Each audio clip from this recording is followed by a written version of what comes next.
আনিস আলমগীর।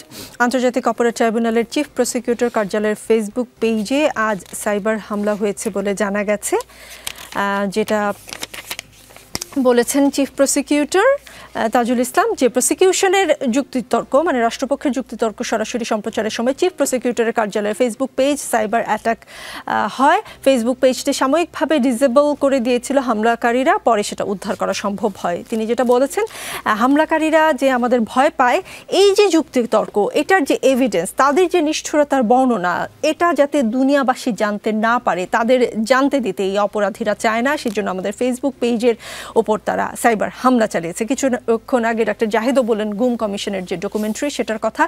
এই হামলা কারা চালিয়েছে আনিস আলমগীর কোনো ধারণা করতে পারেন কিনা? এই যে নিষ্ঠুরতার বর্ণনা, গুম কমিশনের ডকুমেন্টারি, জাতিসংঘের প্রতিবেদন, তারপরে আওয়ামী লীগ কেবলই ষড়যন্ত্রের কথা কেন বলে?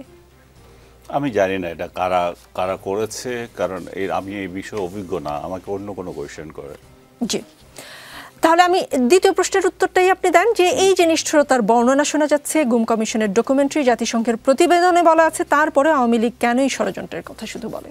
এই প্রশ্নের উত্তর নিশ্চয়ই আওয়ামী লীগ কোন ষড়যন্ত্রের কথা বলে? জুলাই গণঅভ্যুত্থান একটি ষড়যন্ত্র। জি, আওয়ামী লীগ তো করবে, কারণ আওয়ামী লীগ এখন দৃশ্যপটে নেই। আসলে তারা তো তাদের এটা প্রমাণ করতে চাইবে যে জুলাই আন্দোলনটা একটা ষড়যন্ত্র ছিল এবং আমরা আসলে সঠিক পথে ছিলাম। এবং আমি যাদের কথা বলছি, আমাদের যে এনার্কি যারা সৃষ্টি করছে, তারা আসলে আওয়ামী বয়ানটাকে প্রতিষ্ঠিত করছে। আওয়ামী লীগ এই বয়ান জাতিকে দেখাতে পারছে, দেখো কত ভালো ছিলাম আগে। এখন সবাই আওয়ামী লীগের কথাই প্রশংসা করতেছে। কেন করতেছে?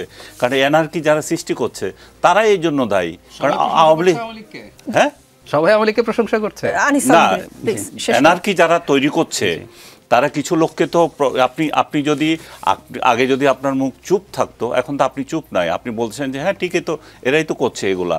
সো আওয়ামী লীগকে এটা সুযোগ দিচ্ছে, তাহলে তারাই সুযোগ দিচ্ছে এই কথাগুলো বলার জন্য। আমি মনে করি যে এটা তাদেরকেই ধরেন যে তারা কেন এই সুযোগ আওয়ামী লীগকে তৈরি করে দিচ্ছে, আওয়ামী লীগ কেন বয়ান করতে পারছে। আপনি সবচেয়ে বড় যে বিষয়টা, এই দেশটা আসলে শেখ হাসিনা চলে গেছে, এইটাকে নিয়ে তেনা বেচানোর থেকে আমরা সামনে কিভাবে যাব, আগামী 5 বছরে এই দেশ কোথায় যাবে, সেটা নিয়ে কারো চিন্তা নাই। আরেকটা বিষয় আপনার দৃষ্টি আকর্ষণ করতে চাচ্ছি, প্রেস ক্লাবের সামনে থেকে শিক্ষক কর্মচারীদের সরাতে পুলিশের লাঠিপেটা আজকে হয়েছে। আমরা জলকামান দেখতে পেরেছি, পুলিশ একটা নির্দিষ্ট সময় দিয়েছিল তাদেরকে সেখান থেকে সরে যাওয়ার জন্য, তারা সরে যায়নি। পরে আমরা দেখলাম বেশ আক্রমণাত্মক ছিল পুলিশ। সেটা কি এইভাবে নিয়ন্ত্রণ না করে অন্য কোনোভাবে করা যেত কিনা? আমি জনতুষ্টির জন্য এখন ওই শিক্ষকদের পক্ষ নিতে পারি, কিন্তু আমি মনে করি যে ডক্টর ইউনূস এটা যখন 5 তারিখের পরে ক্ষমতা নিয়েছিল তখনই দেখালে ভালো হতো। সবাইকে রাস্তায় নামিয়ে হাজার হাজার লোককে যমুনাতে যেতে দিয়ে এখন শিক্ষকদের বিরুদ্ধে অ্যাকশন নেওয়া, এগুলো হাস্যকর। আপনি যদি এই মনোভাব যদি আপনার ডে 1 থেকে থাকতো, তাহলে রাষ্ট্রে এত নৈরাজ্য হতো না।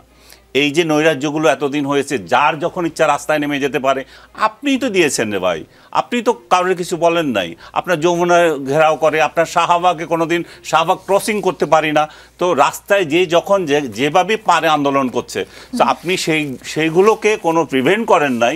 শেষবেলায় এসে আপনি পুলিশ যে ধরনের মারমুখী হচ্ছে শিক্ষকদের গায়ে, সেটা তো মেনে নেওয়া যায় না।